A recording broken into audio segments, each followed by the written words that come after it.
Good afternoon, Bahamas, and welcome to the Hit Back. I'm your host, Nahaja Black. It is a beautiful day here in the 242. At 5 o'clock, we have a special press conference by the Prime Minister marking the 1-year anniversary of Dorian, Hurricane Dorian, and the effects that Dorian has had on us physically, emotionally, spiritually, the loss of lives. It's one of those moments in history that's very tragic. And so, the Prime Minister will be doing that address at 5 o'clock. And so the special guest that I have on, she was to join me at 5 because we're talking about a very important topic, especially now when this particular topic or the effects of it affects people. It affects, in particular, married folk. What COVID has done, it isn't just a viral disease. It isn't just a pandemic that affects your health. It also affects your pocketbook. And apparently, it is definitely affecting our marriages. And you guys know that I have a big love in my heart for, obviously I'm married. So anything that is going to affect, wedded bliss is a big deal to me. And nothing like pressure, we say pressure bursts pipes. Sometimes it's a lot of when finances get involved as well. You have all kinds of issues. Then you find yourself stuck somewhere where you don't like the people who you're stuck with. This pandemic is revealing as much as it is happening to us. So it's revealing things in our lives. So without further ado, I've got mediator, arbitrator, barrister, the woman. There's this, I looked at all of her titles. I don't know what more we could add to it. I probably need to say Lady or Dame Caryle Lashley soon. But from ADR Bahamas, none other than arbitrator, mediator, and barrister. And also, I think, can I say founder of ADR Bahamas, Mrs. Caryle Lashley? Yeah. Yes. Welcome to the Hit Back. It's a pleasure to have you. Thank you very much. It's a pleasure. The pleasure is all mine. It's a pleasure to be here with you. And I look forward very, very much to spending this hour. I know, I am too, because I think the topic is very timely. I'm glad that we're doing this. I remember when I was in college, I had to take an arbitration class, right? And this arbitration class, I thought it was always fascinating, but I always looked at arbitration as something that was done with union work. That's what I thought arbitration was. And as I got older, you get smarter and you realize arbitration is very important. But I wanted you, before we even go into the level of arbitration for this topic, just to explain how arbitrators, what is an arbitrator, and how an arbitrator is now involved in marriages. Well, really, an arbitrator is like a judge.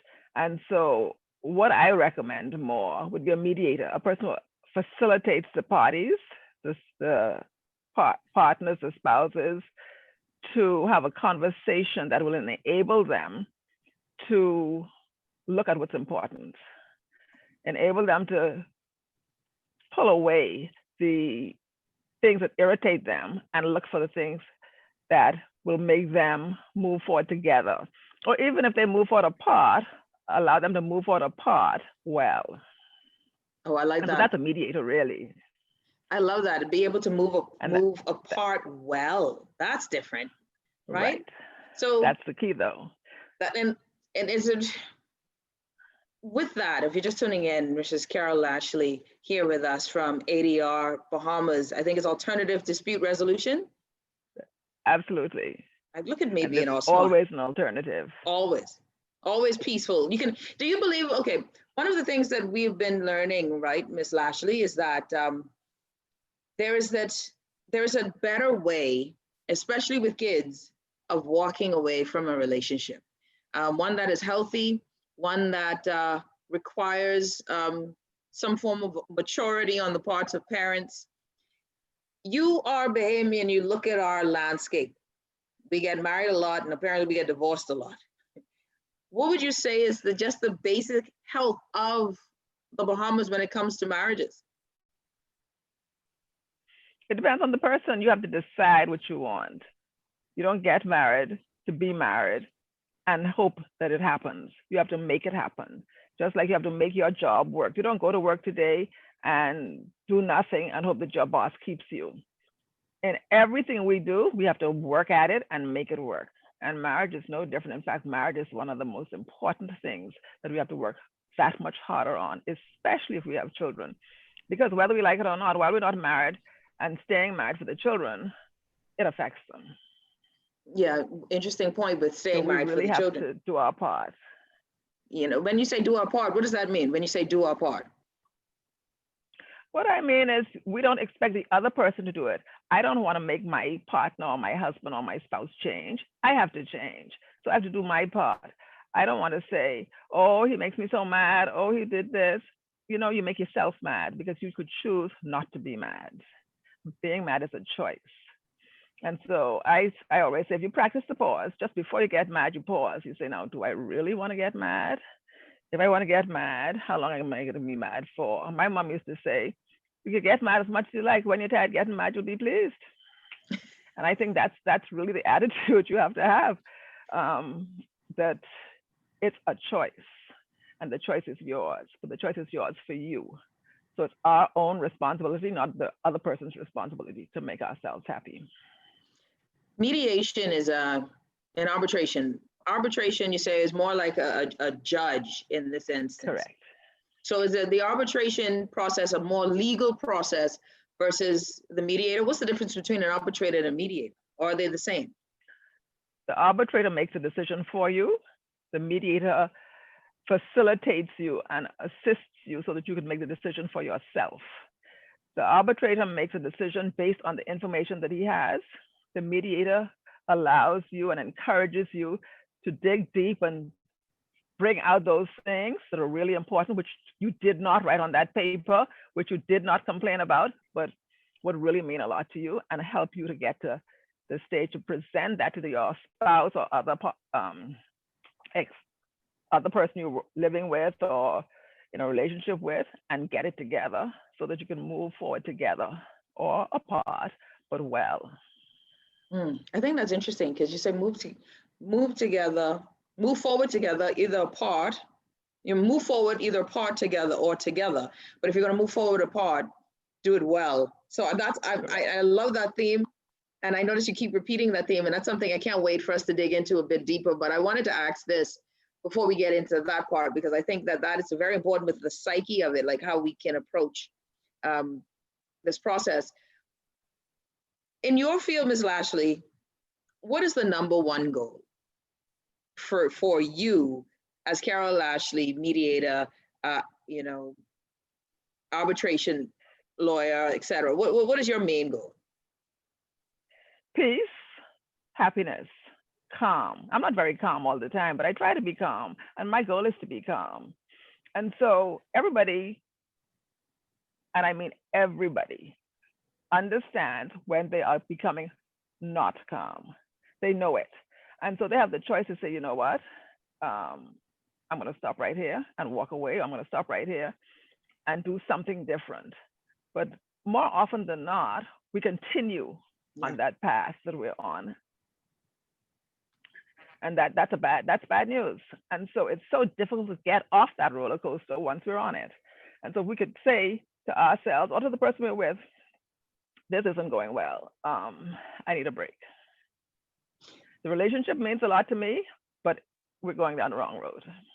Oh. And so what we have to do is say some things that make us a little bit vulnerable even, but that too is what life is about. Okay, I have so many questions, and it's terrible because you're saying so many wonderful things, and my mind is just like, when you say I need a break, do you get a lot of clients who come to you and say, you know what, I want it to be done. I'm over this, but then you find out that they just need a break. They just need space. Do you get a lot of clients who are just in that space mode, but they think that it's the end? Right, and I think a benefit that I have is that I am an attorney. So people will come to me saying, you know, I'm done. It's over. I'm not taking any more of this, and that's it. And then I say, okay, but if that is really what you want to do, I can't help you with that. I'll refer you to somebody else. What I can help you with is to deal with the situation and resolve some of it. I'm not going to help you to separate. Wow. I'm not going to help you to walk away. I'm helping you to do some introspection and determine what you want. That's to do interesting. whatever And you are want they to do surprised? that works. Are they surprised when you say Yes, that? but they are, and some go and some stay. But because some people aren't ready for the introspection, because that is required. One of the things that you're, People sorry, you with want to finish that children who are thought? teenagers might. No, I was just saying people who have children who are teenagers might, because the teenage years are very difficult, and they then think that maybe they need to spend a little bit more time to work out some things that might work for the children who understand a little bit more of what's going on as well. Are you finding that after a certain, because, you know, we talk about the children, one of the things you hear a lot of, when the children are younger, people, like you mentioned, people feel as if probably their child will adjust easier if I leave early. I think it's interesting that for the teenage child, that parents stay longer. But then I have a friend, she was just as devastated when her parents divorced when she was about 23, right? And then she learned from her mother, I was just staying, until all of the kids were out of the house. Do you find that there's any difference in its impact with these age groups, even though parents believe that there is? I don't think so.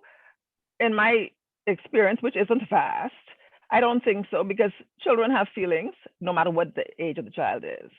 And so they recognize that there's some disharmony. They recognize that there's some things that just aren't right.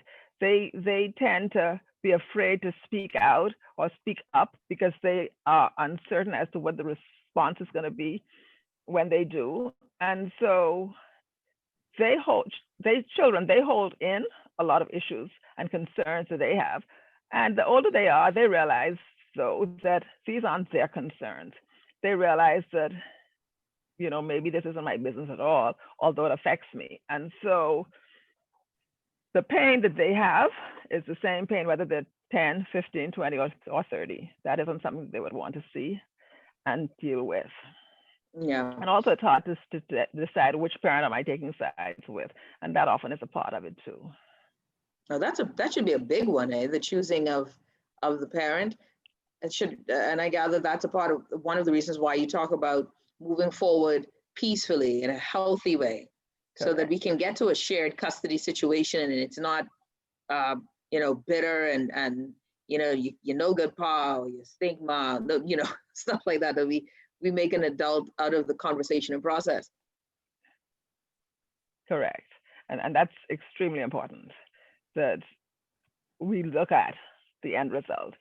I do more commercial work than family work, but when I do family work, the first thing I say is, I'm here to facilitate a conversation so that you could sit here 20 years from now together at your grandkids' christening or at a family function and be well together.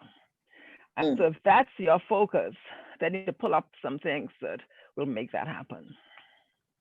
If you're just tuning in, Mrs. Caryle Lashley, founder of ADR Bahamas Alternative Dispute Resolutions, here with us.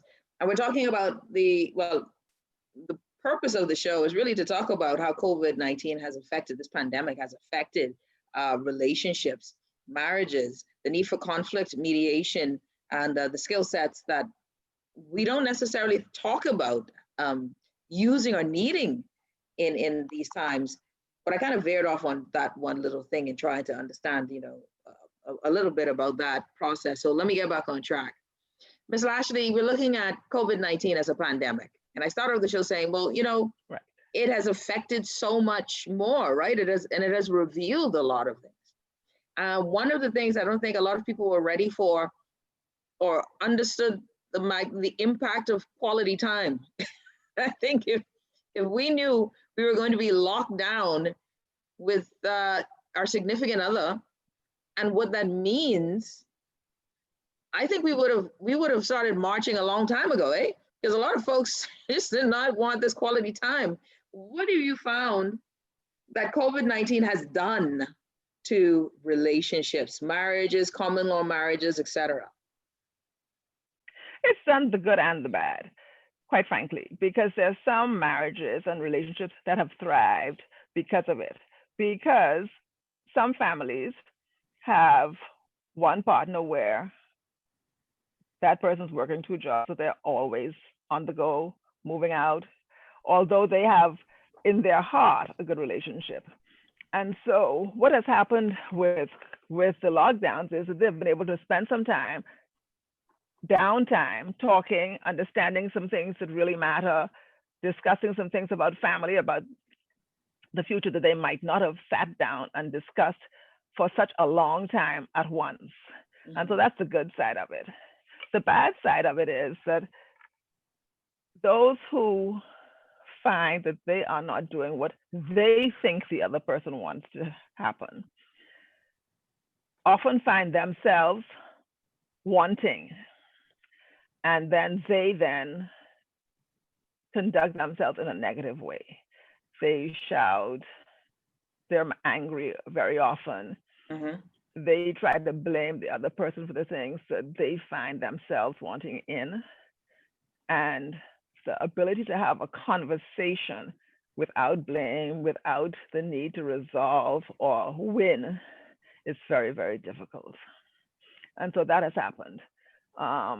And then what happens is there has to be some winner all the time. This is my house, and so I want to do this, and I want to do the next thing, and you got to just fit in. And that doesn't work well at all, but that has happened a lot since March. I love that you said there always has to be a winner. That's interesting. You know, I never thought of it that way, but everybody's trying to win in these outcomes, right? As if there's some sort of competition. Oh, well, I got the most out of it, or, you know, even in an argument, I spoke last, right? Like, you know, so we're always trying to win this process. But I love what you said, that, hey, in this process, there were relationships that flourished and others that are suffering. One of the things that you talk about, and I just love this, I think conflict management, knowing how to handle conflict, knowing how to see conflict, knowing what your anger gauges are, is such a powerful tool of introspection, and that it helps so much in your relationships, but in particular with the relationship, number one, with yourself, so that you can be good with other people. You talk about, and you teach in your commercial work, coping strategies, how to cope, how to recognize your conflict, your inner conflict, and then the conflict between you and let's say your spouse. All right. What have you, sorry, go ahead. Yes, and you and anybody, spouse, child, anybody. It doesn't have to be the spouse, but anybody. The workplace too. So if I have an issue with my boss, I should call definitely. you. I'm gonna let Dwight know we're gonna set up a meeting for you, Miss Lashley. He and I, right?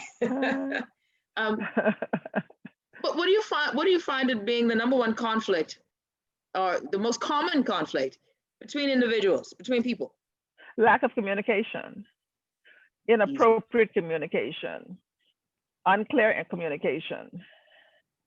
That's it. And also that we don't choose our words wisely. We use what I call violent words. You always do so and so. I only did it 4 times in your whole life, but I will tell you always did it. You never do certain things. And they're fighting words. That's so true though. Always, never, every time. Yeah, no, those are correct. Yeah. And you call those violent they're words? They're fighting words. They're violent because once you say that, you're starting a fight. Because you yourself, if you stop to think, you'll say, you know, last week you did so and so. And in fact, that wasn't the first time you did it 4 months ago. But to jump up and say, oh, you know, you always did this. And the reality is that there's so many times that you didn't do it. So they're hurtful words. What is the other, when you say always, or, you know, you never, what does the other person feel? Because I know when it's said to me, it's a visceral thing. And, you know, it definitely increases your anger because you're like, stop talking foolishness. You know, that's not true. Do you find it as a visceral reaction from the other party? Always. And that, I mean, always is a violent word too, but always, because 9 times out of 10 or 8 times out of 10, it's not the truth. And if we fact checked it, we'd find that that's not so. What happened last week? Nothing. What happened the week before? Nothing. It was 3 weeks ago. And before that, it was 4 months ago. And so while we don't spend the time to really investigate when these things happen, we were very quick to use words like always or never or all the time. And Yeah. those words really are not what we mean. And, when you're talking about, when you talk about communication, I think you stop hearing when you hear keywords like that, right? You stop listening, because that totally You don't shifts the listen. conversation. Yeah. You don't, and that's what communication is about. It's you hear what I want you to hear. You hear what I am saying. But the minute I say something that is wrong or sounds accusatory, you're not hearing anything I said. And in fact, the whole conversation goes south after that. How do you? And so what we do is we then shout at each other and try to fix what I said or what I should have said or what I meant to say, rather than continuing with what we really started the conversation about. That's so true. It's so true. It's so true. And it's I gather that is very common when you're dealing with individuals, right? When you're dealing with people that we, especially in these, these relationships and whatever ecosystem or microcosm we find ourselves in, that some relationships are not as easy to break. So you don't have those, if it's a work relationship, I would hope that you're not going to think about quitting your job as soon as you have a disagreement. So exactly. It isn't those things that you can, well, you would hope, right, Doc? You would hope.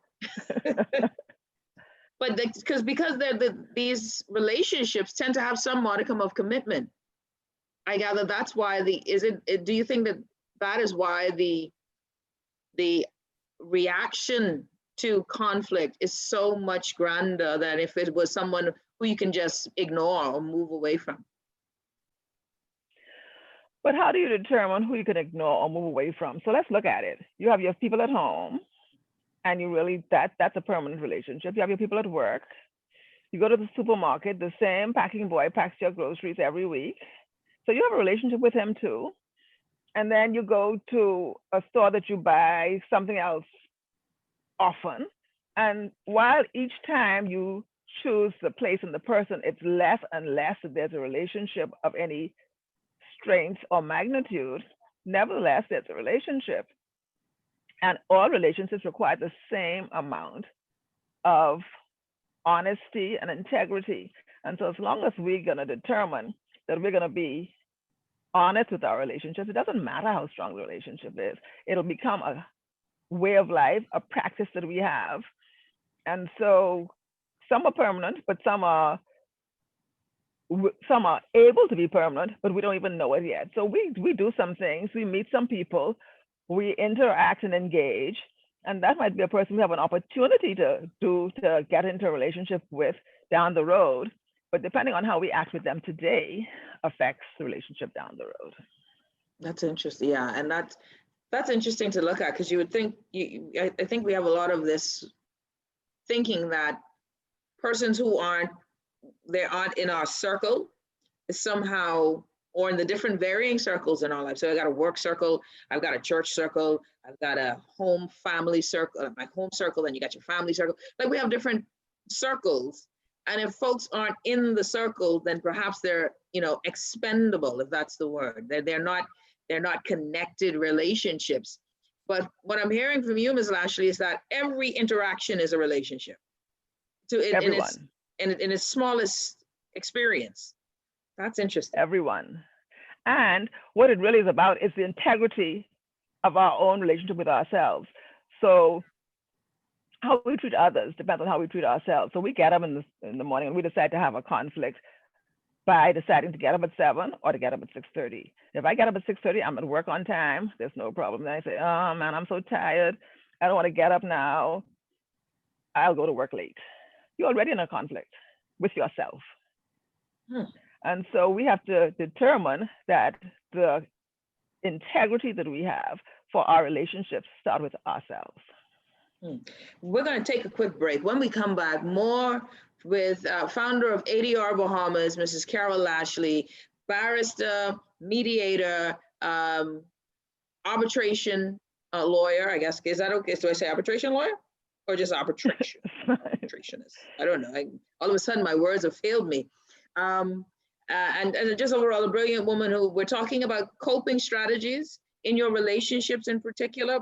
And your relationships are every relationship. How do you deal with it? How COVID-19 has affected it? And I love this talk of conflict resolution.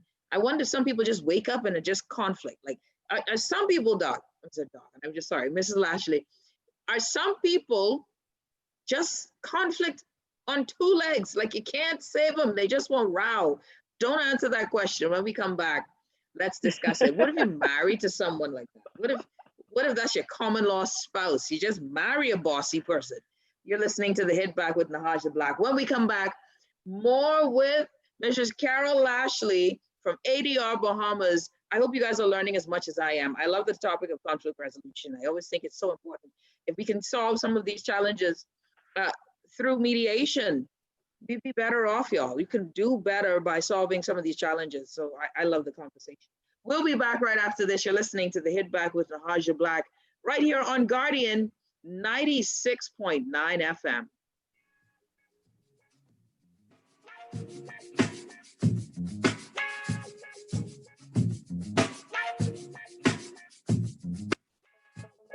Tired of banks forcing you to use technology to bank the way they want you to? Your convenience is important. So no matter what your banking needs, Commonwealth Bank's friendly staff are always available in branch for that personal one-on-one service. But when you choose technology, our online and mobile banking app offers you state-of-the-art functionality. The choice is yours. Commonwealth Bank. Bank the way you want. It's the beginning of the hurricane season, and Fidelity Bank is giving you one less thing to worry about. We're not able to control a storm or its path, but we can prepare for it as much as possible. With every debt consolidation loan, Fidelity is giving away fully loaded hurricane kits valued at $200 with all the hurricane essentials you'll need to weather the unexpected storms of life. It's that easy. Sign up for a debt consolidation loan, open an ASUS savings or fixed deposit, and walk away with a free hurricane kit. At Fidelity, we're committed to helping you through these difficult times. Fidelity, we're good for you. This is Guardian Radio 96.9 FM, Nassau, Bahamas.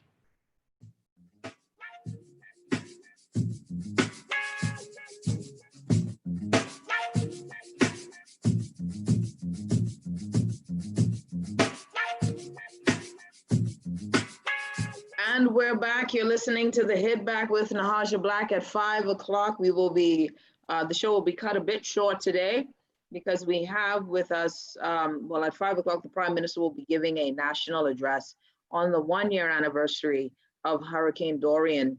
Obviously, it is one of the greater historical moments, but for many, it is a present, still living nightmare of what has happened just a year ago. And add to that COVID-19, add to that a financial crisis and health crisis through COVID-19, we are seeing a lot of pressure, right? And so I'm happy to have with us arbitrator, mediator, conflict resolution specialist from ADR Bahamas, Mrs. Caryle Lashley. Ms. Lashley, thank you so much again for joining us today. I'm enjoying the conversation so far, so I hope you're ready to continue as we go forward. I am. So what happens if you're married to someone who just wakes up in their conflict? You can't please them. Everything is a problem.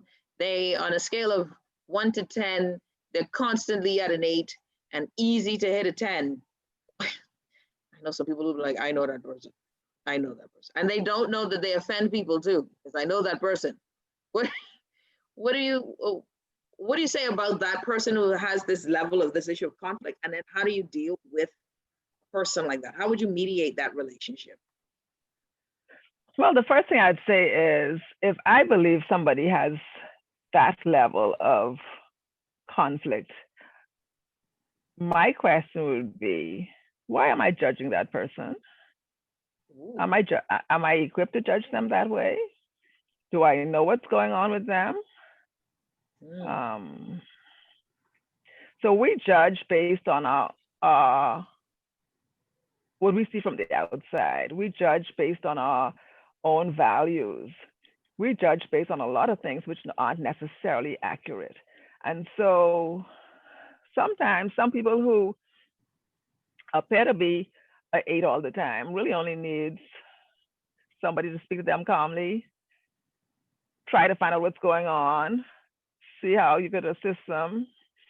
And I'll tell you an example I gave to somebody else was a gentleman who walked, I don't know if from the bus to work, but every day. And several of his co-workers passed him by every day. Nobody gave him a drop. And one day, one of the females who passed by had a flat tire. And when he reached the car, he didn't help. And so another coworker said, aren't you going to help her to get the car? He said, no, she passes me every day and never once stopped. Wow. And so you don't know what is building up in people. And a lot of the times we don't even know how we encouraged those ill feelings to build. That's interesting. I didn't So we expect have to think about judging. Yeah, that's a great observation. Because we look at the end result, right? We look at the reaction or the attitude and never consider how we have played a part in that process. And I wonder if that is what you find that in your mediation of marriages or relationships, that is something where the other person with their complaint of their spouse or of their significant other will say, well, she always snapping or he's always snapping, but are you finding that we're not asking what seeds are we sown to gain that reaction? Absolutely. And what makes us qualified to judge? I think if we start with ourselves, am I qualified to judge this person? And the reality is, no, I'm not. And so once we go to that point, then we unravel the things that we think make them a bear. And so we say, okay, you're really miserable at 4 o'clock in the morning or 7 o'clock at night or whatever. And I don't know why. I didn't do you anything. And the answer is maybe you did. That's interesting. So the key is don't judge. Don't judge. We aren't qualified to judge. I love this, Ms. Lashley, because that was the one thing I did not anticipate. You said we are not qualified to judge. I was mind blown. Okay, this is me sitting here semi-speechless, because that is the one thing I never even considered, that we are judging that behavior, aren't we? And yeah. When we stop judging, then how does that help the conflict process? How does that help the healing or the forward movement once I stop judging the other person's behavior? Because the minute you start judging, you then say something that's perceived as negative. If we let the judging go, we then try to fix the situation. And I think that helps more if we show that we aren't judging, but we're trying to understand. We're listening to understand, not listening to answer. We're listening to understand, not listening to judge. And so we're really backpedaling. And once they see that we're backpedaling and perhaps might be interested in who they are, what they're saying, what matters to them, then they have a different attitude. And as I said at the beginning, it isn't for us to ask them to change. We have to change. That's great. So okay, now my mind is in a total space right now, right? Because I'm thinking, okay, well, I've heard when you go into mediation, you go into marriage counseling and whatnot, that you're told, listen, you have to be very introspective, right? And this is your moment to listen. This is the moment to hear the other person. But we come in with our own issues and our own defensiveness, our own hurts, and we're projecting it on the other person. So we want the other person to own how they hurt us, own how they have affected or offended us, right? And interestingly, in what you're saying here, Ms. Lashley, is before you go through that, the other person needs to listen. Maybe you're on that end, you have to listen to, and both of you have to listen to each other and stop seeing the offense and rather just hear the pain. Is that how you approach your work? That's it in a nutshell, because you're saying, oh, you want to see how you hurt me. You didn't hurt me at all. I feel hurt. I feel hurt because these are the facts. No judgment. When you say you hurt me, I'm judging you. Why put it on you? It mightn't be you that hurt me at all. The facts are, I feel hurt. I feel hurt because this is the situation. I feel hurt because A, B, and C. And as a result, I'm putting that on you. And so if we take just the facts, don't put anything more on them, then we'll be a lot better able to resolve the things that are outstanding between us, because we're not blaming the other person for how we feel. In your field of work, when do you know it's time for them to move forward apart? But how do you know when the relationship is done? That's not my call. Oh. Ever. That's their call. I facilitate the conversation, they make the decisions. And so the more I'm able to make them speak with each other or speak alone to say, this is how I feel. This is why I feel how I feel. This is the fact, without any of my own additional interpretation on it, we get somewhere. But until we do that, as long as we do that, we're fine. Once we start trying to put some interpretation on it and say, well, maybe this isn't going to work, it always could work. And so we have to have the attitude that it always can work, even if down the road we find that it is going to work better if we're not living together, but it will still work. That's interesting. In fact, it'll work maybe better if we're apart. But that's their decision, never mine, ever.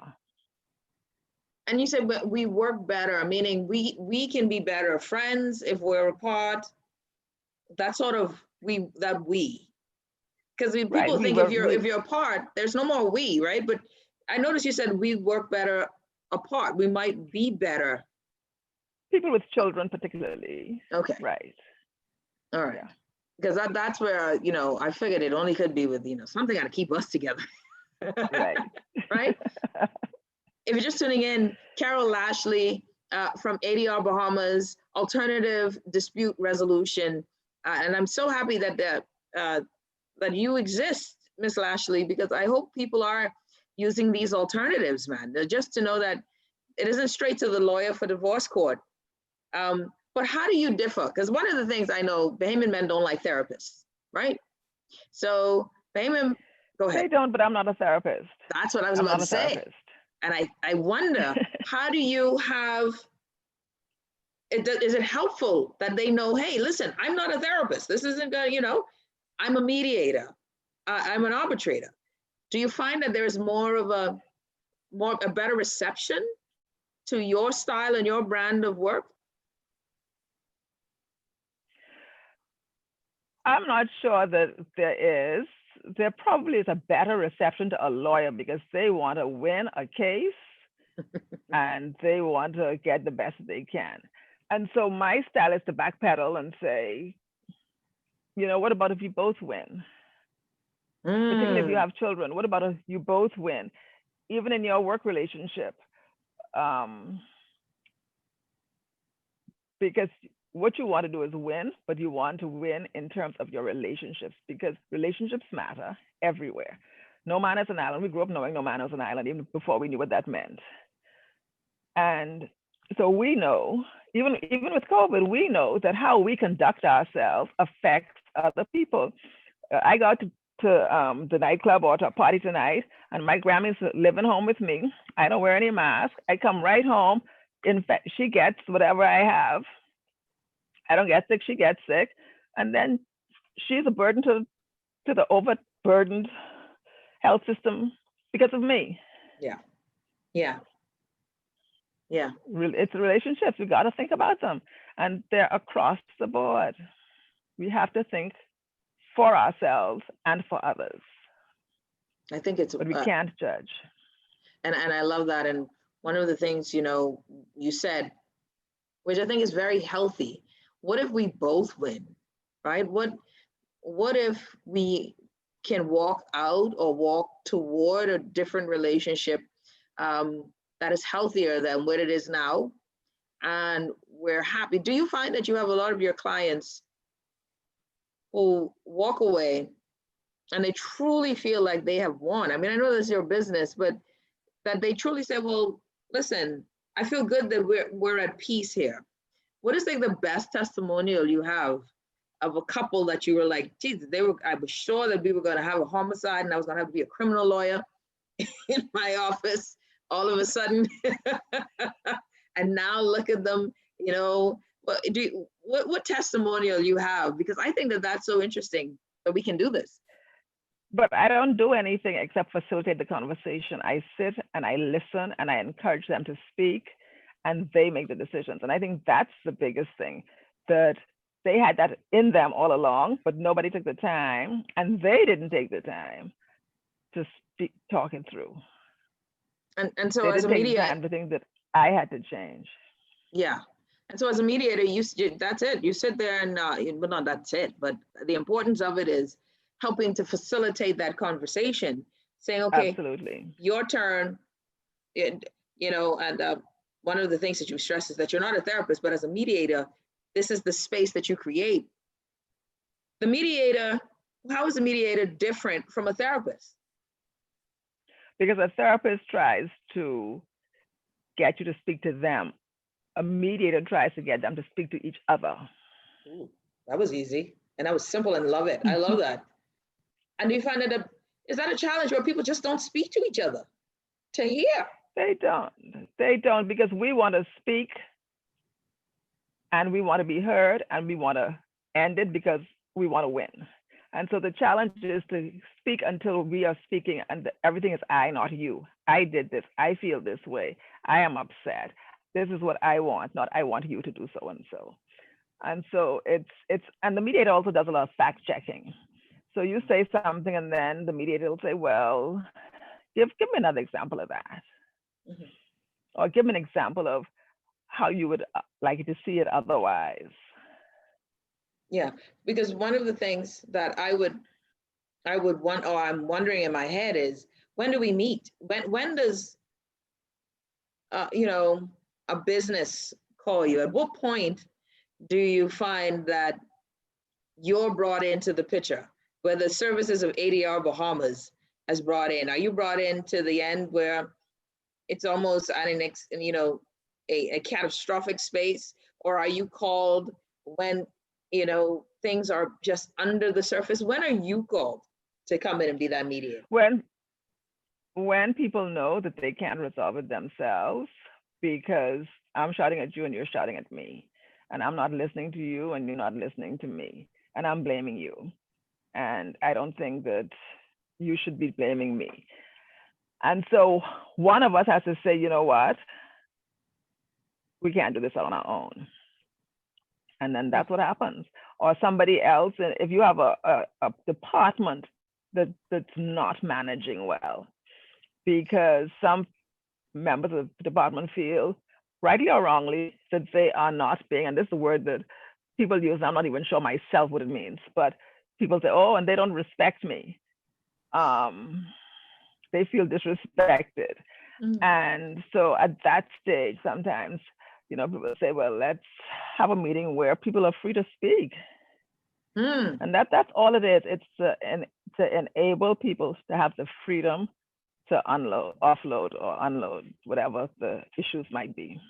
Really? So with ADR Bahamas, when you go into a workspace, the mediator allows or helps to create a safe space on a work in a work culture. Right. Well, in that environment, I'd bring them out of that environment. Okay. Yeah, I was wondering about that. Right. I would bring them out. Right. Yes. And if I'm the business owner, because I always wonder about sizes and you know, and tiers. I have a friend. He works to a brewery, right? And I love to listen to the workplace structure, because there definitely is, because it's international, there's a lot of that hierarchy, and there's positions right. that are that have to be filled, and when new people come in, they bring a level of energy, and then there's a workplace culture, and so there's conflict that you meet, but with probably demands on workload. You're new, work harder, work more, and how do you assert yourself? Or there's a boss that says, okay, well, a supervisor that says, listen, your energy is making me look bad, and yet, let's say the person on top of the supervisor, you know, appreciates the workload of this young man, or this capacity. So there's conflict in tiers. There's that, you know, the supervisor not liking the young man's energy, but the bigger boss of the supervisor likes the young man's energy. So there's conflict between the supervisor and the boss, the supervisor. So there's conflict on so many fronts. And I wonder, what would you say to the young man when he is conflicted with, should I go to the boss and say that, hey, I'm being mistreated? Should I go to the supervisor who's continuing to mistreat me? I find that those workplace conflicts are fascinating because there's a hierarchy that I think stunts, you know, progress. But then how do you talk about it? How do you complain? How do you vent? It's a relationship thing, and the relationships matter. So in your workplace, if you feel that you're being mistreated, and I start off saying, why would you feel mistreated? I feel unhappy, or I feel something else, but I don't feel that somebody's doing me something. I think once we start to say somebody's doing something to me, we're already on the wrong track. Oh. We have a negative feeling, but we cannot impose that negativity on somebody else. We have to try to work through why we feel the way we feel. And once we do that, then we'll know who the person we need to talk with is. And it might be my immediate supervisor to say, you know, I'm really unhappy here. I'm working hard. I'm doing my best. And I think I'm doing well. But I wonder if there's something that I'm doing that displeases you. And so there's nothing wrong with the conversation, but you need to have the conversation, but you have to know the time and the place. The opportunity has to be right. You can't just jump up and do it at any time. It has to, everything has to be right. Yeah, yeah. I mean, that's key. If you're a business owner, when do you know that you have a problem that requires ADR? Because I think sometimes the business owners There'll be a lot of talk. Somebody will come to you and say, this is a problem because it's affecting other people. And so once I'm affected, I'll say, you know, there's a lot of talk outside my door all the time. It's distracting me, and it's discouraging me because I'm not sure that I'm involved with it, but this is how it affects me. This is how I feel. This is what I think even. So business owners listen. Yeah, because I was thinking the business culture is we just fire whoever we think is the problem. And that you would say, and I guess that would be a problem if you have, high turnover. Is high turnover a signal that you need to bring in someone from outside? Not necessarily, maybe, but high turnover does signal that there's something wrong with the mechanisms in the organization.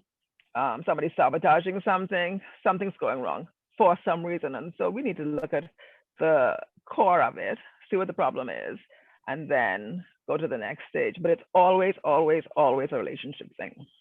I love it. We have Ms. Caryle Lashley. Ms. Lashley, I hope we get to do this again, because I would love to hear some of your steps for coping with, with special people, air quotes, as I'm judging. I'm judging folk right now, Ms. Lashley. You got to pray for me. Pray for me. So you know how to cope. Just stop judging. Rule number one. Ms. Caryle Lashley from ADR Bahamas. Ms. Lashley, how do folks reach you if they need to, get this mediation and to have an arbitrator, somebody to step in and help them? 394-7800 admin@adrbahamas.org. And that number again? 394-7800. 394-7800 and admin. ADR Bahamas @adrbahamas.org. .org. I'm sending someone totally the wrong website just now, email address. All right, so then I thank you so much. It's amazing how quickly time flies, right? It does. And a number one coping strategy. Thank you for having me. Yeah, well, it's my pleasure. The number one strategy says stop judging. God, that's like a deliverance. That's a word. That's a church message. Stop judging. Stop judging. I think it's going to be learn powerful. to communicate. Yeah. I wonder if you can have a class on communicate. Maybe that's why we call you, because you're going to teach us how to communicate. Yeah. Communication is key. Yeah. You're listening to the Hit Back with Nahaja Black, Miss Caryle Lashley. Don't forget, y'all, ADR Bahamas. That's the name of the company. Alternative Dispute Resolution. A wonderful discussion here, because I think it's so important. I think right now, conflict resolution, knowing how to speak to each other, not at each other, is a powerful thing. We can save your relationship, or at least get to a place where it's even better. Or maybe you move forward, like Ms. Lashley would say, move forward apart in a healthy way, right? Yeah. Well, yes. Move forward well, that's it. All right, everyone, up next, none other than the Prime Minister, the Honorable Hubert A. Minnis, coming to talk to you about this 1-year anniversary of, not COVID-19, I'm sorry, of Dorian. When we come back, 5 o'clock, that's the Prime Minister's address. Everyone be safe. If he ends before then, I'll talk to you and we will rehash it. If not, I will see you tomorrow. You're listening to the Hit Back with Nahaja Black, live here on Guardian 96.9 FM. Thank you.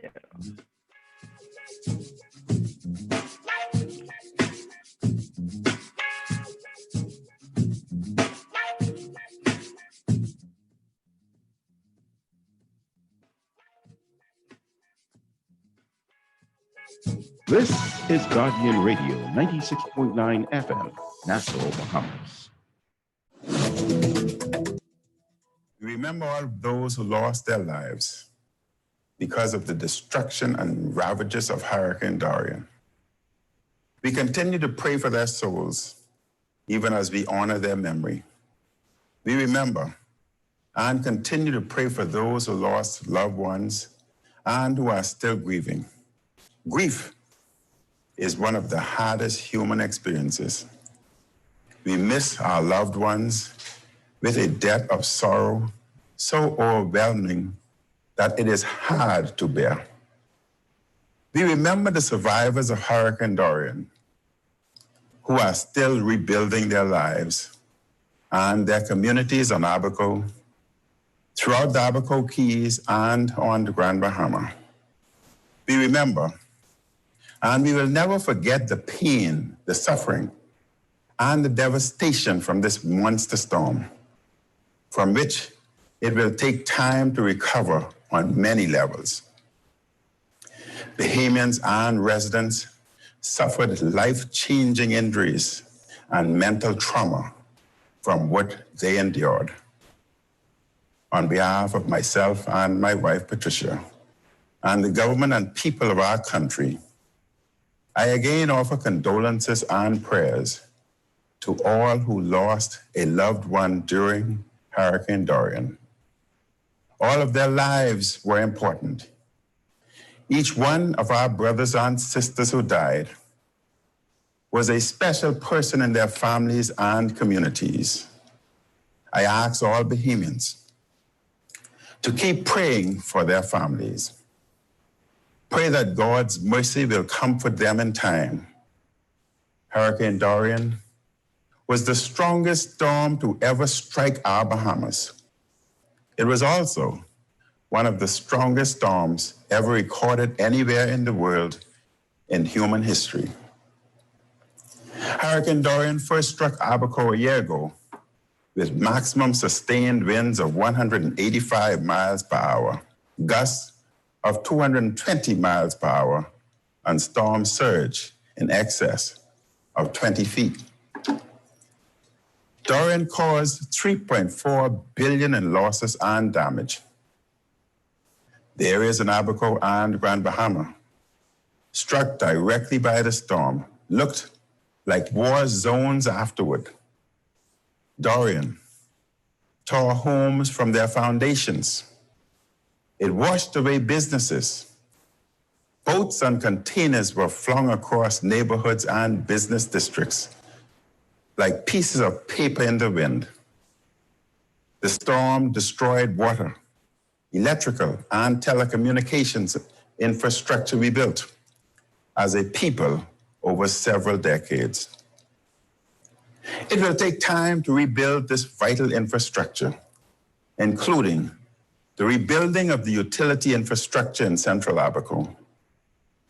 Our work to restore Abaco and Grand Bahama has been constant in partnership with the residents of the various communities and our international partners.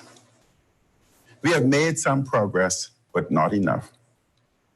There is still so much more to do. When we saw the destruction Dorian caused, we immediately knew that no small island developing nation, such as the Bahamas, could respond on its own. We made the decision to welcome in the largest contingency of international partners in Bahamian history in response to this extraordinary natural disaster. They worked along with the government, Bahamian NGOs, and Bahamian volunteers. We understood that the best way for our people to get the help they needed in the shortest time was through a partnership of the Bahamas government, Bahamian NGOs, volunteers, and our international partners. Today, I once again thank all the Bahamians and Bahamian groups, along with the international agencies, NGOs, and volunteers who helped in the immediate aftermath of the disaster and who are still working at restoration. Your dedication and tireless work with the government has been a blessing. I pay special tribute and offer gratitude to the many individuals and businesses, domestic and international, who are helping to slowly rebuild the communities devastated by this monster hurricane. It will take many years before Abaco and Grand Bahama are fully restored. I fully acknowledge the frustration of how long many things have taken. We pledge to communicate to you in a timelier and more effective manner. On behalf of the government, I acknowledge what has not been done and the long and difficult road ahead. The government continues to do the hard work to restore and to rebuild the communities still hurting badly on this painful day of remembrance. The Disaster Reconstruction Authority and the Office of the Prime Minister in Grand Bahama are, through various media, communicating some of the progress and the work that has been accomplished in the last year. The hard and painstaking work continues to restore the devastated communities. As the Hope Town Lighthouse stood through Dorian, withstanding its winds and waves, the people of Abaco and Grand Bahama were not defeated by the storm. Dorian did not break your spirit. Dorian did not break the Bahamian spirit. The resilience of our people has been manifested in ways big and small. Such resilience is like a beam of light from the lighthouse, penetrating the darkness, providing a beacon and light for the way forward, no matter how long and difficult the journey, no matter the wide and treacherous shoals. Bahamians are rebuilding their homes. Bahamians are rebuilding their communities and their businesses. Our churches are rebuilding to continue their work of healing and renewal. Civic organizations are lending their vision and talent for more resilient communities.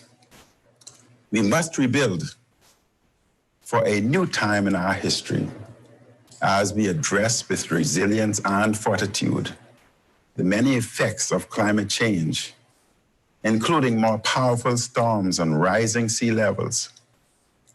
I have no doubt that we will build back better, but it will take time.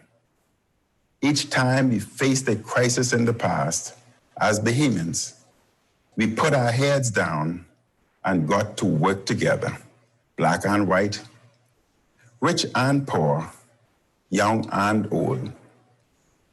We are doing this again, even as we are also facing the many challenges of the COVID-19 pandemic. We are strong when unified. There is no challenge we cannot overcome. Many hard-working Bahamians transformed these bare limestone rock islands, generation after generation, into one of the more dynamic and successful small island states in the world and in the region. With God's blessing and the continued work of citizens, the government, businesses, churches, civic groups, and international partners, Abaco and Grand Bahama, will emerge in time from this even more prosperous and dynamic than they were before. You have my abiding and unwavering commitment that I will continue to do all that I can to help to restore the lives and the communities of those devastated by Hurricane Dorian 1 year ago today. May the God of new beginnings bless and guide the people of Abaco, the Abaco Keys and Grand Bahama. And may God bless the Commonwealth of the Bahamas. Thank you and good afternoon.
This is Guardian Radio, 96.9 FM, Nassau, Bahamas.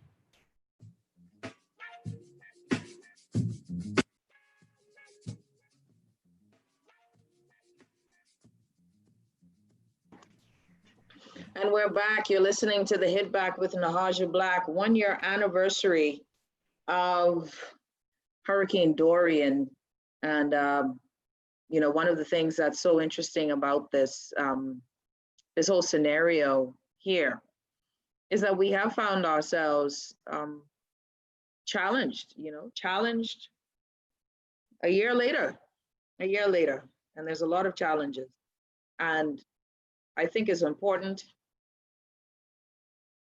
And I'm happy that we have been able to help, the Prime Minister has been able to show up and make that speech. Last year, where were we? And what were we doing? Preparing, right? We were preparing for this time. We were preparing for a hurricane that we hadn't seen before. In particular, we knew that Grand Bahama and Abaco would be facing a storm that was historic in nature. What we didn't expect was the total devastation. What we didn't expect was the loss of lives. One of my good friends, he would come on my show all the time when I was at Star, when the Hit Back was at Star before coming to Guardian. He would come on the show all the time, and wonderful human being. And he lost both of his nieces, and I think his sister was in the paper today, in the Tribune, I think, sharing that story of losing her 17-year-old and her 8-year-old, and that they found both of them together. in each other's arms, you know, and you think of those stories, you think of how devastating that is, and not just was, that is. You think about how many people are still not home in Abaco. I got, just yesterday, I got a call from a gentleman who, during Dorian, you know, one of the only way I knew how to help was to use the network that I have to help get the word out when family members were missing. And he called me yesterday and he said, hey, this is X, Y, and Z. And I'm like, okay, I didn't remember who he was. And he said, well, you know, you helped me find my family members, you know? And then I instantly remembered who it was. He said, well, I'm in Abaco now. And Nahaja, you know, it's like home is overrun with illegal immigrants. And so now that's the thing that they're dealing with in Abaco, where the illegal immigrant population is exploding based on what he's sharing with me. And that he's concerned, very concerned about the shanty towns that are showing up. This is now a next problem for the people of Abaco. When you add to that, you still aren't home. Add to that, you haven't gotten a job, you know. It's tough, man. It's tough. You add COVID-19. You can imagine to survive Dorian and then to contract COVID-19, and God help you if you know, that's the untimely end. A year ago, we wouldn't have thought that we would be fighting something else. A year later, we wouldn't think that we would be fighting something else. And every year, I hope it is there, that it is marked and that there is a memorial created in Abaco, in Grand Bahama, for the lives that are lost. That their names show up, that is part of history. That they are, that we remember Dorian. The challenge that I'm faced with, even with discussing Dorian, is, are we better now than we were then? Are we better now? Are we smarter now? Are we more prepared now? September 1st, we know the September is that month where we have everything go crazy. September, crazy thing of this time, just for the record, is that normally we're talking about how a hurricane, this is hurricane season, and hurricanes tend to always affect school opening. But it ain't even that this season, because a hurricane will come and it'll be, oh geez, we got to deal with a hurricane on top of a pandemic. School is opening October 5th. October 5th is when school is opening. So we are straight, look, we are in the next league of how we are handling the situation, y'all. We are in another sphere of how we are dealing with crises in this country. But I will say this, and I'm gonna have to be real and frank, if you know frank or real. I have to be real and frank with this conversation of Dorian now. Because ladies and gentlemen, the sad thing is, God help us if another one comes. The sad thing is, we've created a ministry. I spoke with Carlos Palacios, the young coastal engineer, Carlos Palacios, on the show. And Carlos is one of the only people who said, this ministry is going to benefit us. See, because I hear ministry, I hear millions of dollars spent to pay new staff and always constantly bloated government sector. And I think red tape, more red tape. Now, Carlos Palacios says that there will be less red tape. I want to wait to see it. Because I want you to know that there was some sort of facility, some working that the Progressive Liberal Party had the last time during Matthew, which they did, which allowed them to work faster. But hello, you know, 2 people was being tried for it. Nobody came, you know, for the misappropriation of funds allegedly during Matthew. Nothing came of those cases. Both were thrown out. Well, one found not guilty and the other one thrown out, right? So who knows? But I know that there is a way that you can facilitate this movement of funds, right? So that we can begin to help people. The question is, was it red tape that caused Ragged Island to still need help, right? To this day, the first crisis of this administration, Ragged Island, natural crisis. How are we looking now, 3 years in?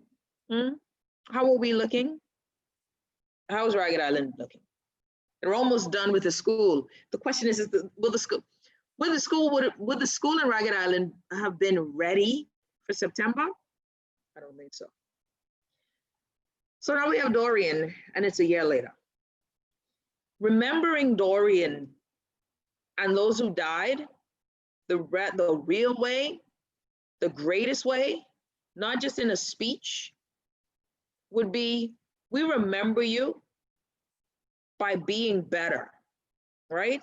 And I honestly, I do believe that the administration has tried with this ministry, but I think we just added other levels of red tape. Honestly, I don't see it. Talking about forcing evacuations. If the human being doesn't want to leave their home, they shouldn't be put in jail because of it. But what you say to them is, nobody's going to come and rescue you. No one's coming to rescue you. This is on you. Simple. No one's coming to rescue you. Forcing and you know, let's go back to Ragged Island. Remember when Ragged Island was deemed inhabitable, not fit for human form, wanting people to leave Ragged Island? Is that still the state of Ragged Island? Maybe we're moving slow to hope that we push everybody in New Providence, right? But anyways, the real way to remember Dorian and the lives lost in Abaco and Grand Bahama is, in their name, build shelters, or at least one for each island. That is changing the global landscape. Let's be known for our state-of-the-art, technologically advanced shelter, each island having one, and put the names of the lives lost on that shelter. The real way to remember is to show that, hey, we are going to be able to, you know, when water systems or, you know, electricity meets its end, because right now we're still running lines. This was an opportunity to be far more green than ever before. Like really digging deep, not the surface stuff, not the just simple answer, but the deep one, the deep theoretical, the conscious, the ideological questions and answers. Can we be better and greater? Not because we are scarred means that we're stronger. See, that like this thing where it seems as if we need to be whipped more to sing the Negro spiritual better in the cotton fields of life. That one I'm not feeling, y'all. I think that you can go through it. Your ancestors can go through. And that the children learn from the ancestors and determine that we will be greater and better. We don't have to know the pain why we sang that song. We can know of the reason why the song was written, but I don't want to feel the pain from each lyric myself. There is a way you can be better. The best tribute to anyone you can get when you say, man, because of you, I am great. Because of you, teacher, Miss Brown. There was a teacher in my school at CW Sawyer. Her name was Miss P. Brown. I don't know what the P stood for, but I always knew she was Miss P. Brown. Miss P. Brown in CW Sawyer. When I was in group 2 in CW Sawyer, I don't know what grade it was, but Miss P. Brown was one of the greatest advocates. She made sure that I read my Hootenanny book, you know? Remember that book? I don't know if that's still in primary schools today. But she made sure that I read my books. If I did something wrong, she would definitely take that ruler and, you know, hand out, deal with it.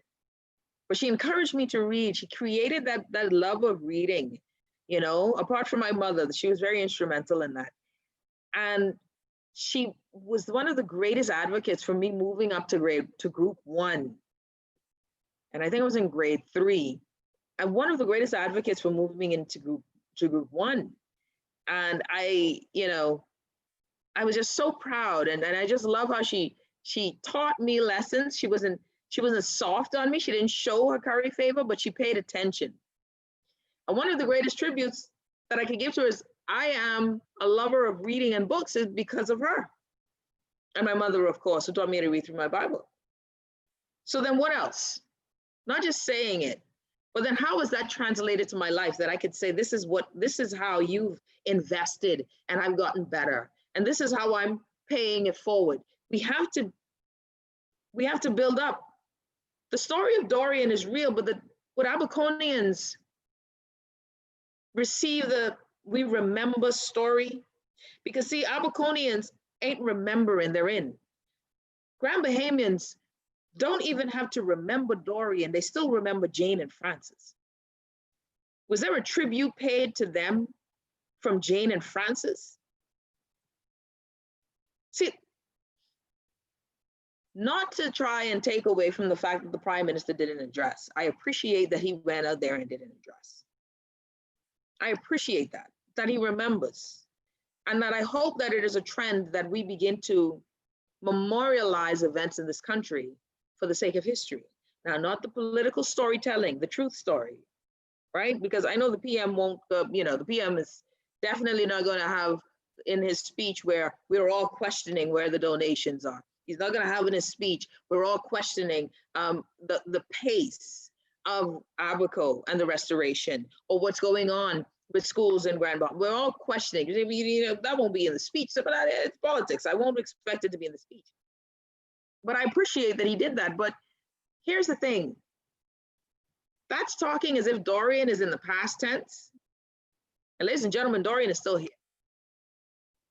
Dorian hasn't left. COVID came and joined the party. And so I feel I'm grateful that we're talking about it again. But you know what the real talk is?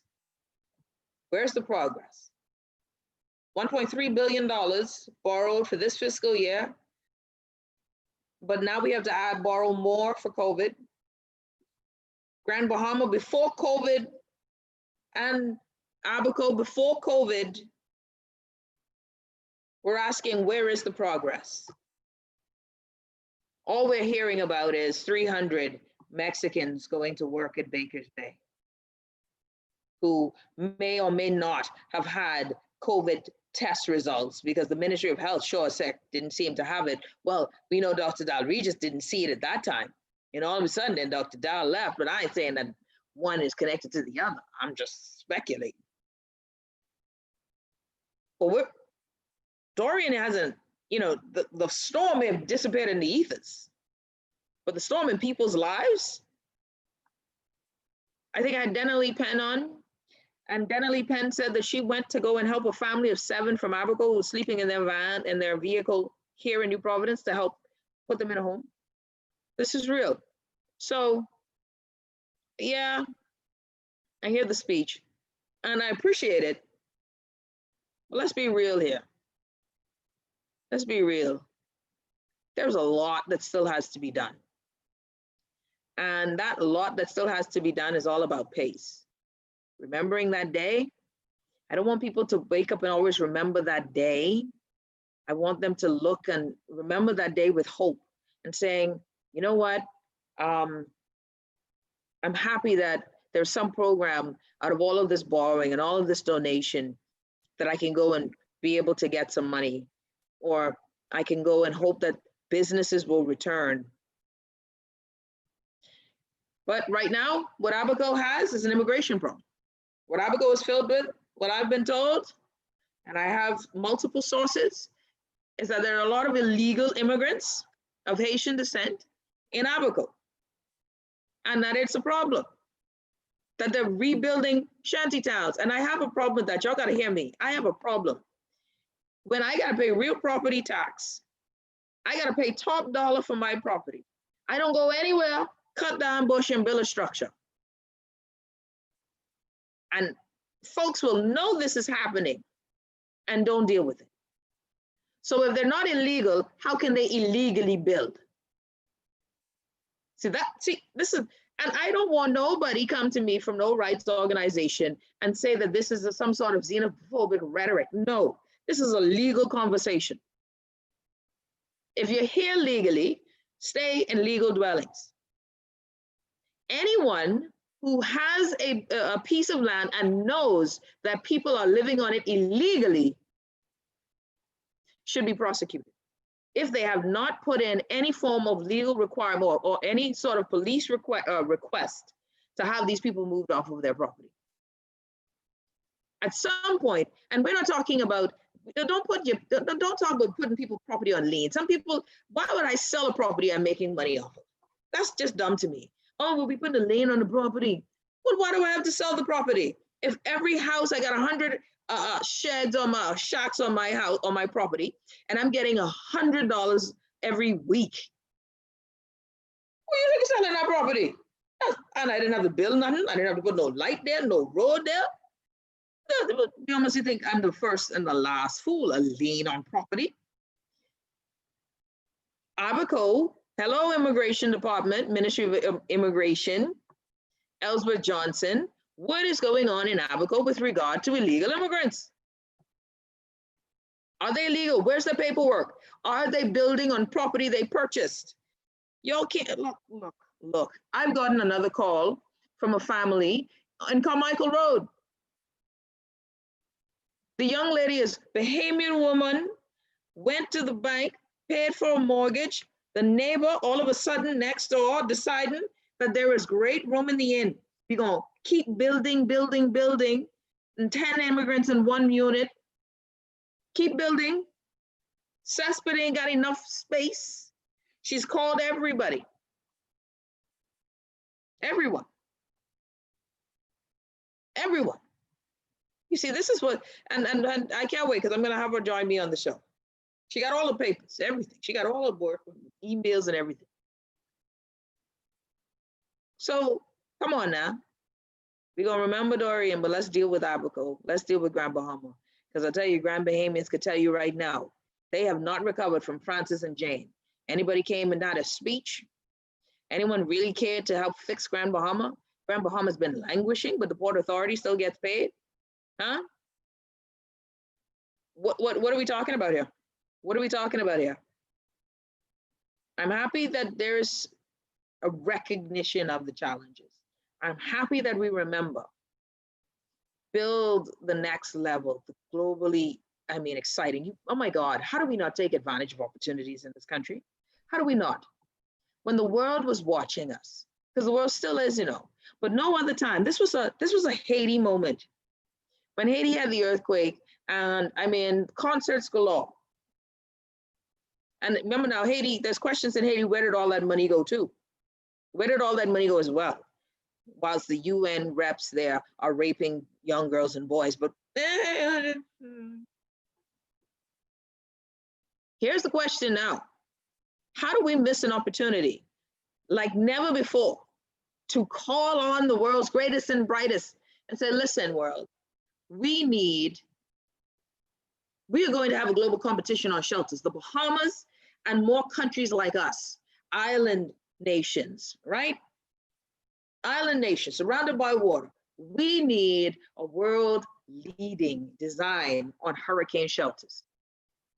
We need our hurricane shelters at capacity to be able to hold 250 people comfortably. What could this shelter be? What could it be when it's not a shelter?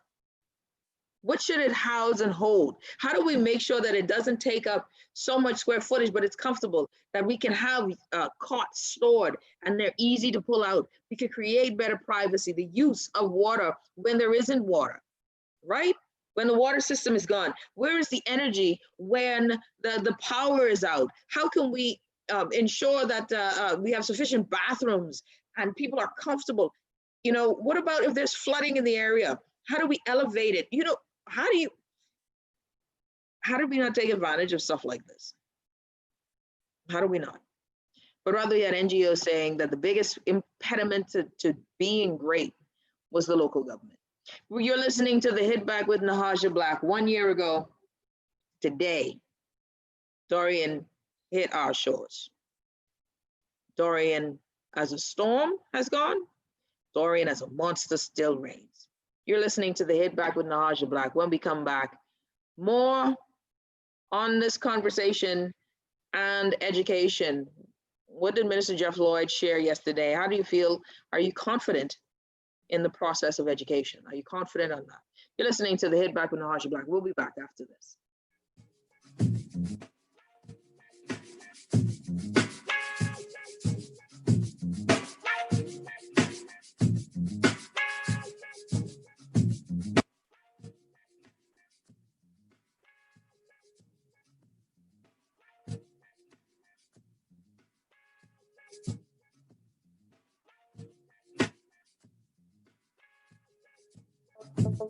Tired of banks forcing you to use technology to bank the way they want you to? Your convenience is important.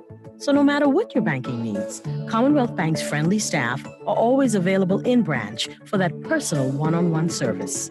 But when you choose technology, our online and mobile banking app offers you state-of-the-art functionality. The choice is yours. Commonwealth Bank. Bank the way you want. It's the beginning of the hurricane season, and Fidelity Bank is giving you one less thing to worry about. We're not able to control a storm or its path, but we can prepare for it as much as possible. With every debt consolidation loan, Fidelity is giving away fully loaded hurricane kits valued at $200 with all the hurricane essentials you'll need to weather the unexpected storms of life. It's that easy. Sign up for a debt consolidation loan, open an ASUS savings or fixed deposit, and walk away with a free hurricane kit. At Fidelity, we're committed to helping you through these difficult times. Fidelity, we're good for you. This is Guardian Radio 96.9 FM. Fresh news, smart talk, all day.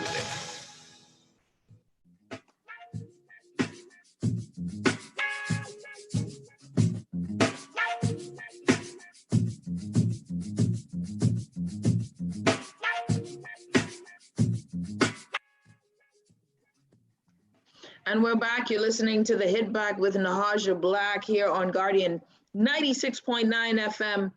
Listen, y'all, feel free to text 427-GR96. That's 427-GR96. Hope that everybody is enjoying their day. Like we said, Dorian has happened 1 year later. This is where we are. 1 year later, we are memorializing Dorian and the effects of it.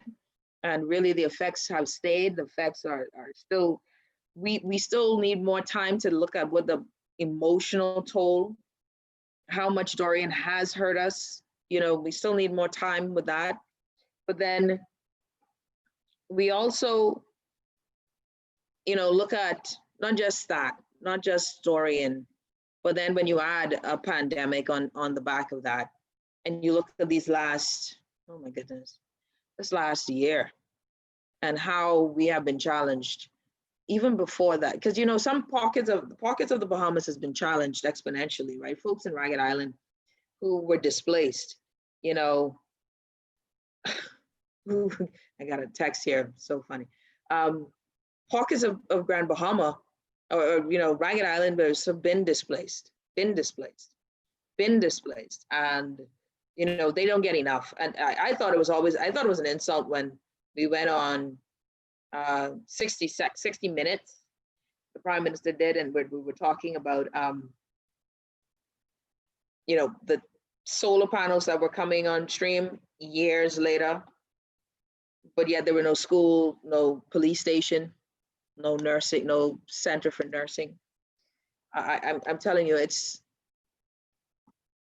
I don't know.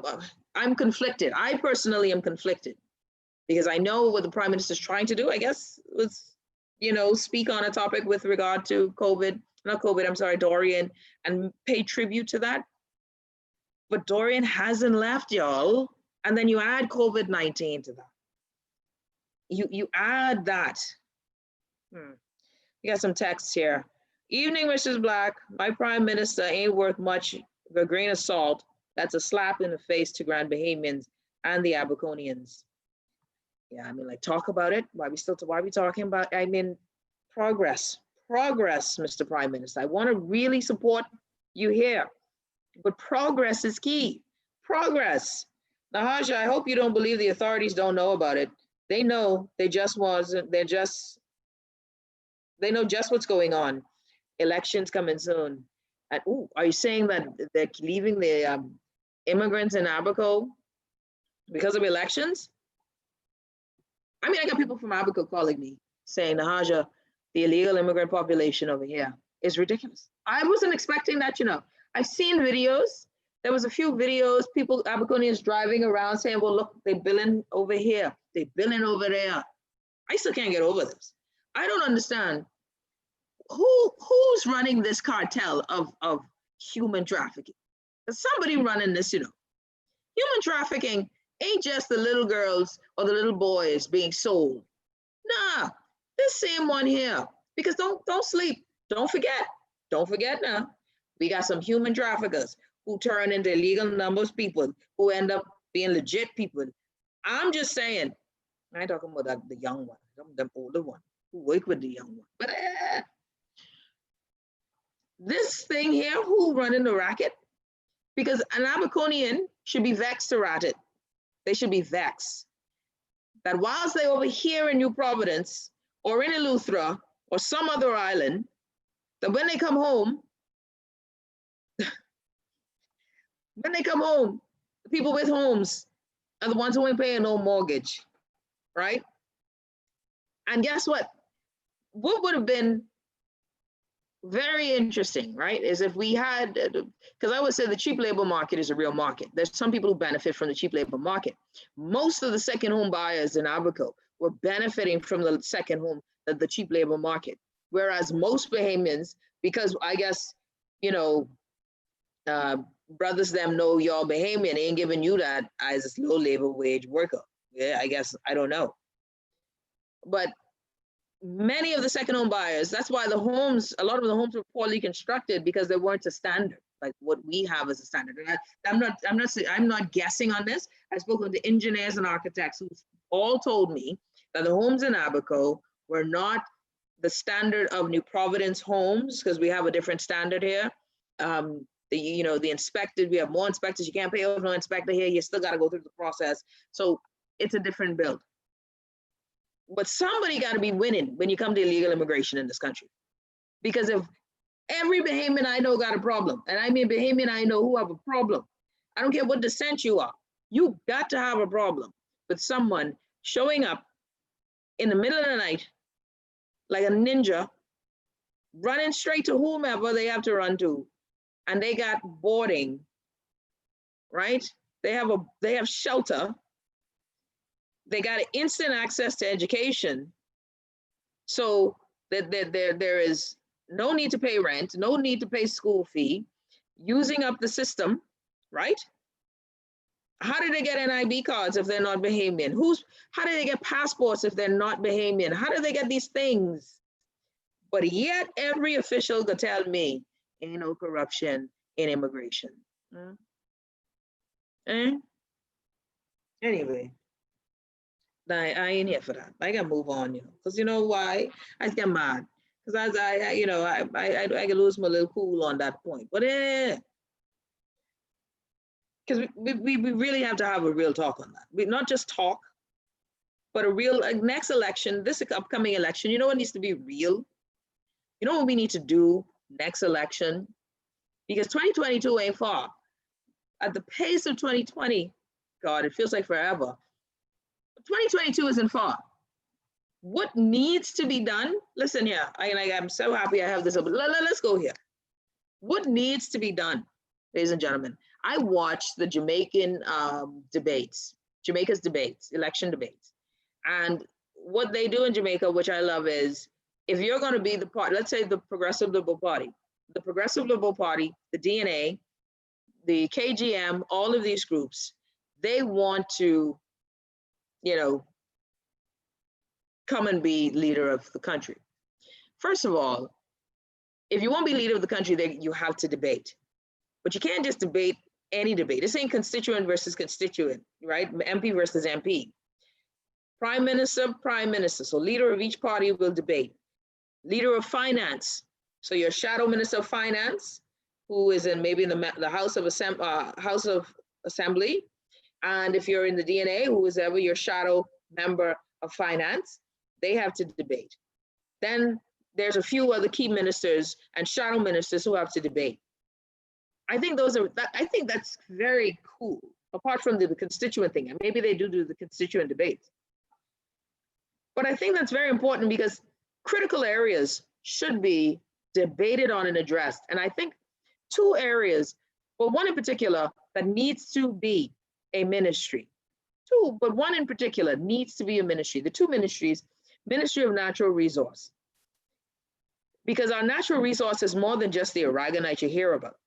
Our natural resource, our blue economy, the amount of millions, hundreds of millions, billions of dollars within this blue economy is not being maximized for the Bahamian people. So there must be a ministry that is dedicated to it, not because of land you could sell to the realtor or to the person who wants to come to the PM, and the PM has all of this power to make sure that they're very aware of which businesses are coming in, and so that they feel like the king or the sheik, the sheik of the Bahamas, where everybody comes, bows, kiss their rings, give me a helicopter ride to an island that is reserved by the National Trust, but somehow these people still digging up, filling stuff, but I can take the helicopter ride. Let me go to another key. No. Natural resources, our blue economy, has not been fairly, there's not been quantified for us. And every time we come close to this discussion, you get the cronies and the paid out boys and girls to talk about, well, if you want it, why you don't go get it? Ain't nobody stopping the behemoth stuff. Shut up. Everybody, all of them, tell them shut up. Everybody who does that, shut up. You know what? If anything you can learn about the conversation on our natural resources, every time we get into a deep conversation about it, or when we start to make progress and movement in this conversation, you will hear people try to downplay its significance. If what Von Miller presented in the House was inaccurate, you know what should have happened? You should have had Bahama Rock jump up and said, listen, Bahama Rock, the government should have called on Bahama Rock and said, Bahama Rock, tell us now your books, your position on what you are taking out of this country. What is the market value? Then the Bahamas, the government itself, should have gone on the market. This ain't no magical stuff itself, and found out if those numbers were accurate. The government itself should have, when Reese Chipman called for the special committee, should have left Reese Chipman as the chairman of the select committee. Rather, Michael Folks, who was subsequently has been moved from BAIC for concerns with funds, that Mr. Folks is now heading that. Why isn't Romy Ferreira even heading it? Why Romy ain't heading that? Was the Folks moved? I think he would, well, not moved. There were some concerns. So anyway, this natural resource conversation, it ain't gonna die. Next group better be talking about it, and not to talk what Brave Davis do about marital rape. So these guys be playing games, you know. Brave Davis says, you know, breaking up their mouth about how the government ain't, you know, talking about marital rape, da-da-da-da-da. And then when you ask Brave Davis directly his position, we will agree to talk about it. Y'all stop talking, man. If you want to do something, you do it. But these guys lie. You got to realize they all lie.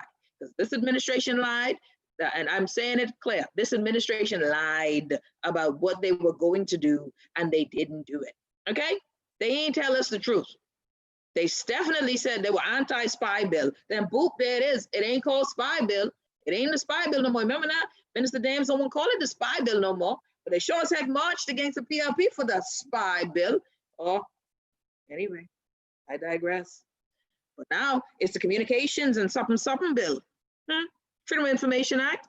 They still ain't tell us what $1 million they put in the 2018 budget is for that Freedom of Information Act. Where's the Freedom of Information chairperson? What is that? Not the data commissioner, because I ain't even sure who the data commissioner is. But the second ministry should be one of infrastructure or digital reform. So technology. There must be a ministry of technology in this country. Because ladies and gentlemen, what COVID did and what Dorian did was show how backward we are as a country. How backward. Oh my God. If ever there was a time you knew we were third world, COVID-19 exposed every bit of it. Third world, I mean, Holy Ghost. How third world could we be? If there was a fourth world, we'd probably be first in it. And all of this talk, all of this pomp and pageantry, people bigging up their chests. Oh, we gonna fly first class now. You know, we ain't those guys. They're the ghetto. You know, it's the people. Did y'all hear the Prime Minister in his speech on Friday? It's the people's time. Y'all heard that? I won't lie to you. Sometimes I wonder how people don't bite their tongue when they, you know. But I don't know. It's the people's time. I mean, I couldn't believe he put that in his campaign speech. And in the speech, the address, it was definitely campaign rhetoric. But we need a ministry that deals solely with technology, to put in technology policies, protections. Anybody ever heard of Blackboard? And Blackboard is Blackboard, no, board, B-A-U-D, Blackboard. Blackboard is a company that works with nonprofits. So it's a software developer. And so nonprofits tend to use this software. It costs a pretty penny. You pay your monthly subscription, yada, yada. Blackboard recently had a hack. I went to a Blackboard training. So I was a data manager for a place where I worked in my other life. And we used the Blackboard software, right? Razor's Edge. And this software, the company required that I go do training in Charleston, South Carolina. Wonderful experience. 2 weeks, almost 2 weeks of training I had to do there. Wonderful experience. And I loved every minute of it. Plus, these people, Charleston people gotta be us. You can't tell me people from Charleston, we ain't family. Because they cook just as good as if they use salt. The food is amazing, and the culture is so, the Gullah Geechee, oh my goodness. Anyways, I digress. So I went there and I, trained there, but recently Blackboard had a breach in August. And they got a breach in August, and I got a notification as a user of Blackboard, right, by email. And deep in my junk mail, because I haven't used it in a while. So I got a notification because after I read the article, I'm like, well, how come I didn't get a notification? And I was like, well, I know that they are by law required to tell us when there is a breach of data. Anything with your email. And we had the Clearing Banks Association on with us last week, I think it was. And one of the things brought up in that discussion is that we as Bahamians have no right. There's no bank, there's no entity that legally has to tell us when data has been breached. Nobody.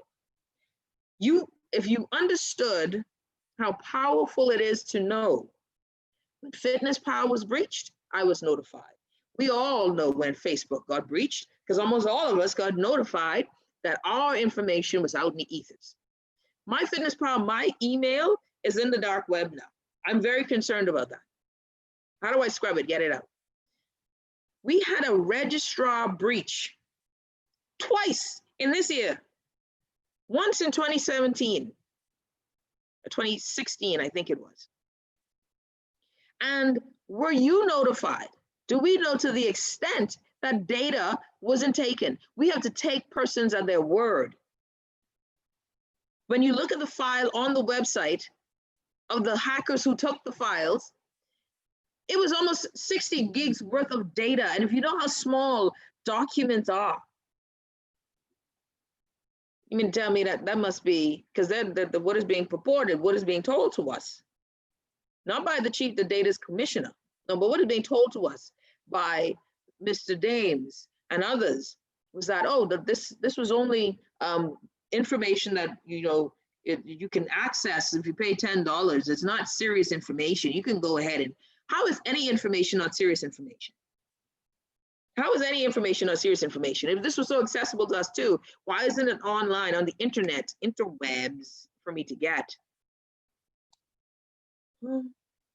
But at the same registrar, at the same registrar, you got land, you got your birth certificate, you got all these things. We aren't notified. Where are we technologically? School is opening, and we're still trying to figure out the best ways to teach education. Where are we technologically when spaces have to be deemed Wi-Fi spaces? See, when we talk about transformation, it cannot be any start other than the digital start. Education and digital. And if you're talking education, it has to encompass digital. We're not even close. And so I feel like that should be in a ministry, because there's so much exponential growth when you put technology as the center. It's like when we look at the industrial revolutions or the revolutions of the world, when energy became that thing, life in the world changed.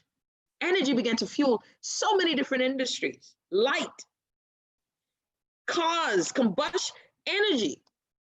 I think it's amazing. Now technological, the digital transformation, we are lagging behind and no one's scared to death by it. COVID-19 has revealed our inadequacies as a nation. But worse than COVID-19 being a revealer of our nation, under the inadequacies of our nation, is to reveal the inadequacies of our leadership. That there is a dispensation that we've been living in called poor management for 20 odd years. Because they're managing resources that were left behind when there was plenty. But the manager isn't the CEO or the visionary. The manager is given instruction by the visionary or the CEO. The prime minister believes that he is a CEO, but the man has no vision, and that CEO should be fired. So if you are managing, it ain't your fault that you're managing and managing. See, a good manager just knows to keep it steady. Keep what was given, keep it steady, right? Don't kill it. You could improve it, but you probably ain't gonna improve it by leaps and bounds because you're too busy management. There's systems that you met in place, Mr. and Mrs. Manager. And those systems should have come from processes that were given by the CEO, who measures metrics, who looks at all areas of business and says, okay, based on this, this, and this, I know I can see a trend upward in this or a trend downward in that. That's the CEO. The CEO wants to see everything. That's what the prime minister said he wanted to do. He wanted to be CEO. He didn't want any ministry. But geez, how many ministries does this prime minister now have? Prime minister moved from wanting no responsibility to trying to take them all. Probably an indication of leadership qualifications and aptitude. Dorian makes 1 year today when Dorian hits the ground running. 1 year today. Nonpartisan, Grand Bahamians, and Abaconians. What would they say would be their response or the way it feels to them how we have done in our movement forward? If you ask them, like I've been told, getting a call straight out the blue yesterday from an Abaconian. Listen, Nahaja, we have a problem with illegal immigrants. What's going on in Abaco? What's going on in Abaco? That's my question. What's going on in Abaco? Are we making any movement, right? Someone says, isn't that interesting? They can enforce activities related to all things COVID-19, surround Grand Bahama with a blockade of ships, but can't figure out how to mitigate immigration issues. Yeah, that's the question. What are we doing? What are we doing? What are we doing? You're listening to the Hit Back with Nahaja Black. Everyone, have a good day. To all of my brothers and sisters, to all of us, but in particular to everyone who is struggling with COVID-19 and struggling to get your life back in order, struggling with Dorian, still the effects of it. Yeah, sending love your way. Know that trouble won't last always. But I assure you, when you got someone leading the ship, captaining the ship, and don't even know the gears, God help you if we think they know the direction. You're listening to the Hit Back, everyone. Have a great day. We will see you tomorrow. Deputy Prime Minister Peter K. Turnquest will be joining us on the show. Looking forward to that discussion. Prep your questions for what you want to know about the economy, because I got tons. Everyone have a great one. We will see you all tomorrow. You're listening to the Hit Back with Nahaja Black on Guardian 96.9 FM.